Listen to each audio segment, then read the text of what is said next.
Hello and welcome to The Open Marketer.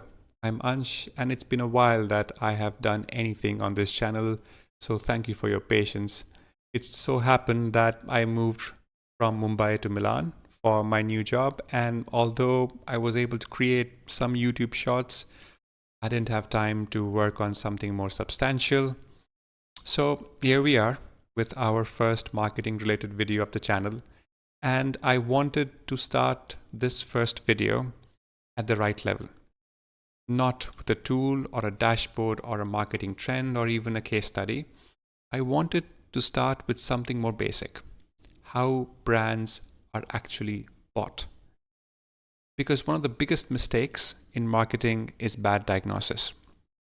We look at small brand and say people are not loyal enough. We look at buyers switching between brands and say our positioning is weak. And we look at heavy buyers and assume they explain the whole market.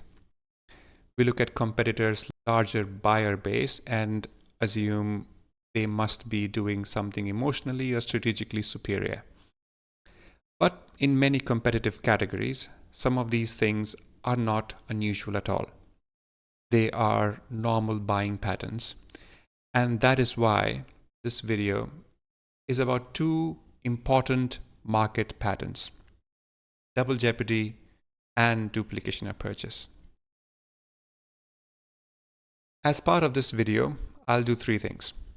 I'll introduce the patterns, briefly touch upon the model that explains the patterns, and end with some simple implication that's relevant to us marketers. So let's define the patterns. Double Jeopardy says that the bigger brands usually have more buyers and slightly higher behavioral loyalty. By behavioral loyalty, I don't mean love or emotional attachment. I simply mean buying behavior. Things like buying rate or share of category requirements. Duplication of purchase says that brand buyers are shared with other brands in the category, so your buyer is rarely only your buyer. They are usually a category buyer who may choose from a repertoire of acceptable brands. So those are the definition. Let's get into Double Jeopardy. Here we are talking about two metrics: penetration and buy rate. So a bigger brand has a higher proportion of buyers from a sample or population in a given period of time, and they have a higher behavioral loyalty, but only slightly higher. Let's understand this with an example to make things more concrete. So here is a simple market. Let's consider two brands, a big brand and a small brand. Brand A, brand B, we'll call them. There are 100 buyers in the category. This will just help us do the maths a little easily. Third, each buyer makes two independent purchases, and each purchase has an 80% chance to go to brand A and 20% chance to go to brand B. We are not explaining why brand A is bigger yet. We are simply assuming brand A currently gets 80% of purchases and brand B gets 20%. And then seeing what buyer patterns follow. Now let's see how the purchase pans out. We have 100 buyers. We get to the first purchase and we'll have the 80-20 split. 80 of them will go to brand A, 20 of them will go to brand B. Simple enough. For the second purchase, the 80-20 rule applies again to both of these buyer sets. And we get 64 people who will buy brand A for the second time. 16 of them will buy brand B. 16 of them out of 20 will buy brand A. And then 4 of them will buy brand B for the second time.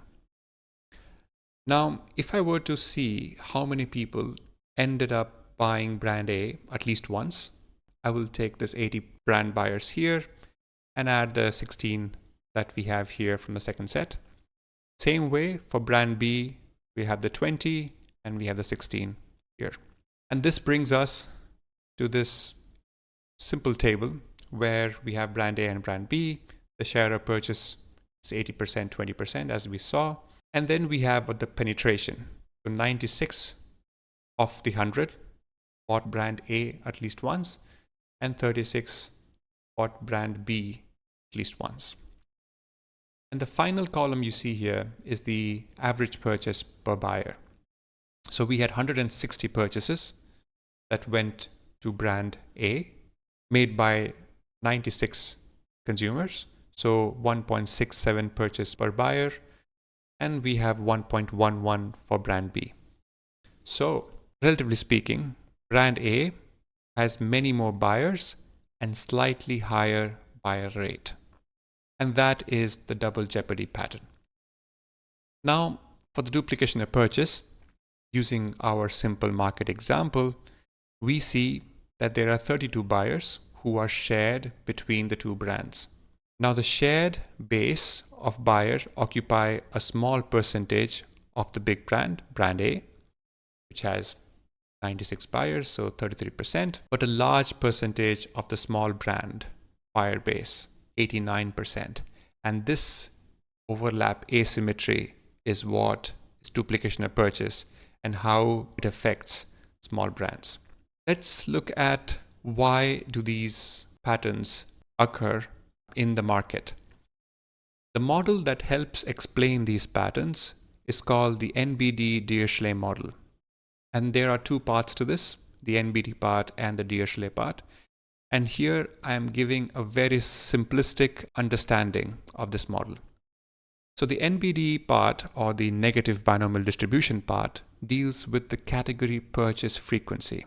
So how often people buy this category. In most categories, not everyone buys at the same rate. Some people buy often, many of them buy only occasionally. And the model captures the unevenness in the category buying. The Dirichlet part deals with brand choice. When those category purchase happens, how are they split across brands? Buyers are not usually 100% loyal to one brand. Instead, their purchase can be modeled as being split across a repertoire of brands, with some brands having higher probability of being chosen than the others. This is what we saw in our simple 80-20 example. Okay, so we went through the model, we've understood the pattern. What does it mean for us marketers? First and foremost, the patterns are not causes. The 80-20 split in our example does not happen because of double jeopardy. It is the other way around. Once a brand has a higher probability of being chosen, patterns like double jeopardy, duplication of purchase start to appear. Second, penetration matters, but it is not the magic lever. For small brands, growth usually requires patience, availability, memory building, and enough investment to be noticed repeatedly. Third, your buyers are also your category buyers. Their purchases are often split across brands, so your buyer is rarely only your buyer. And lastly, don't diagnose from heavy buyers alone. Heavy buyers are easy to see in the data, but they don't always represent how the broader market behaves. Okay, so that is our first marketing related video on the Open Marketer. I chose double jeopardy and duplication of purchase as the starting point because they teach a very important habit in marketing. That is, before we jump to strategy, we need to understand the buying patterns. Not every brand problem is a loyalty problem. Not every shared buyer is a positioning failure. And not every market pattern needs to be treated as a brand crisis. Sometimes the first job of a marketer is to simply diagnose better. If you would like me to go deeper into the NBD-Dirichlet model, let me know in the comments. I think it would be a fascinating topic to unpack, especially for people who are new to marketing science. I hope this video gave you a useful way to think about your next brand diagnosis or strategy project. Thanks for watching. Please like, comment, and share this video, and I will see you in the next one. Goodbye for now.